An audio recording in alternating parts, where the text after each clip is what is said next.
Ê. Xíu à. Giỏi quá.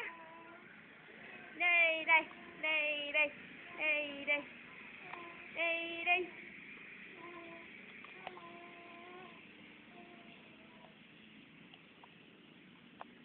Đây nè, qua đây nè. Đâu vậy? Ê, quay lại, quay lại. Mẹ nè. Ê. Đi, ăn trước. Từ từ thôi, đi từ từ thôi. Giỏi quá. Giỏi quá. Giỏi quá. Đứng lại nghe mà đi. Từ từ, có chân té.